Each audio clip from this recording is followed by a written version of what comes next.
നമസ്കാരം. അങ്ങനെ ഷിംജിത ബഷീർ അറസ്റ്റ് ചെയ്തെന്നൊരു വാർത്ത വരുന്നുണ്ട്.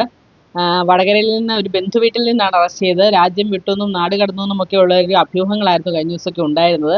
പക്ഷേ എത്ര നാളങ്ങനെ പിടിച്ചു നിൽക്കാൻ പറ്റും അല്ലേ?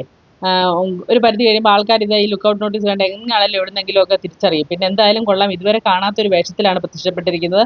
ഫുൾ കവർ ചെയ്ത്, മുഖമൊക്കെ കവർ ചെയ്ത്, കറക്റ്റ് പർദ്ദയൊക്കെ ഇട്ട് ഫുൾ കവർ ചെയ്തൊരു വേഷത്തിലാണ് കേട്ടിരുന്നത്. കാരണം അവരെക്കുറിച്ച് അവരുടെ നാട്ടിലുള്ളവരൊക്കെ പറയുന്നത് ഇവിടെ വെച്ചേ ഉള്ളൂ ഈ കവറിങ്ങും ഇതും സാധനമൊക്കെ.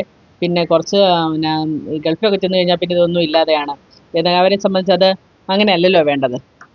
പിന്നെ വേറൊരു കാര്യം കൂടെ, ശ്രീലക്ഷ്മി അറയ്ക്കൽ എന്ന് പറയുന്ന ഒരു പെൺകുട്ടിയെ ഒരുമാതിരിപ്പെട്ടവരെല്ലാം അറിയാം. കാരണം കുറച്ച് കുപ്രസിദ്ധി ഉള്ള ഒരു പെൺകുട്ടിയാണ് ഈ ശ്രീലക്ഷ്മി അറയ്ക്കൽ. ഈ കളങ്കാവൽ കണ്ടപ്പോൾ പറഞ്ഞ ഒരു വാർത്ത കുറിച്ച് നമ്മളെല്ലാം ചർച്ച ചെയ്തതാണ്. അതേപോലെ തന്നെ ഈ അഖിൽമാരാരെ കുറിച്ച് പറഞ്ഞ കുറച്ച് വൃത്തികെട്ട വാക്കുകൾ, അങ്ങനെയൊക്കെയുള്ള ഒരു കുപ്രസിദ്ധിയുള്ള ഒരാളാണ് ഈ ശ്രീലക്ഷ്മി അറയ്ക്കൽ പറഞ്ഞിരിക്കുന്നത്. അപ്പോൾ കഴിഞ്ഞ ദിവസം ഒരുത്തൻ ചത്തു അത് നന്നായെന്നൊക്കെ പറഞ്ഞൊരു ഈ ദീപക് മരിച്ചപ്പോൾ ഒരു ഒരു ഒരു എന്താണ് ഒരു പ്രസ്താവന അല്ലെങ്കിൽ ഒരു അഭിപ്രായം ഒക്കെ വളരെ അധികം ആൾക്കാരിൽ ഞെട്ടൽ ഉണ്ടാക്കി. കാരണം എന്ന് വെച്ചാൽ ഒരാൾ മരിച്ചു കഴിയുമ്പോൾ എത്ര വൃത്തികെട്ടവനും ആയിക്കോട്ടെ, മരിച്ചു കഴിയുമ്പോൾ നമ്മൾ അയാളെക്കുറിച്ച് ഒരു നല്ലതെങ്കിലും അല്ലേ പറയുന്ന ആൾക്കാർ ഉണ്ടാവും. പക്ഷേ ഇത് അങ്ങനെ ഒരു മനുഷ്യനൊന്നും ആയിരുന്നില്ലല്ലോ. കാരണം അയാൾ പോലും ചെയ്യാത്ത കുറ്റത്തിന് വിധി സ്വയം ഏറ്റെടുത്ത ഒരു മനുഷ്യനായിരുന്നു ഈ ദീപക്. അയാളെക്കുറിച്ച് അങ്ങനെയൊക്കെ പറഞ്ഞത് വളരെ മോശമായിപ്പോയി.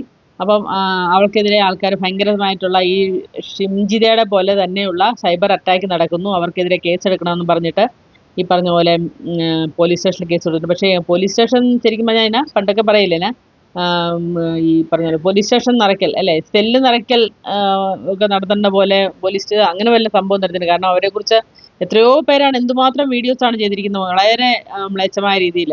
അപ്പം ഈ ഷിംജിതയെക്കുറിച്ചൊക്കെ തമിഴ് യൂട്യൂബേഴ്സ് വരെ വീഡിയോ ചെയ്തു എന്നുള്ളതാണ്.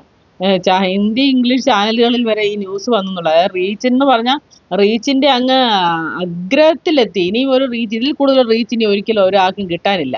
ഈ വർഷം ഇതിൽ കൂടി ഒരു റീച്ച് ഒന്നും ആർക്കും കിട്ടുമെന്ന് എനിക്ക് തോന്നുന്നില്ല. അതുപോലത്തെ അമ്മാതിരി റീച്ചാണ് ഇപ്രാവശ്യം എന്തായാലും ഷിംജിതയ്ക്ക് കിട്ടിയിരിക്കുന്നത്.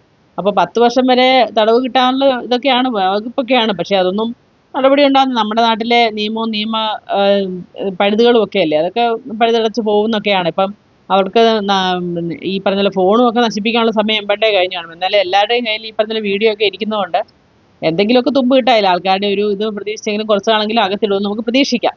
അപ്പോൾ ഇതൊക്കെയാണ് ഇന്ന് നടന്ന സംഭവങ്ങൾ. ഓക്കെ, അപ്പം ഫോളോ ചെയ്യുക, ലൈക്കും ഷെയറും ചെയ്യുക.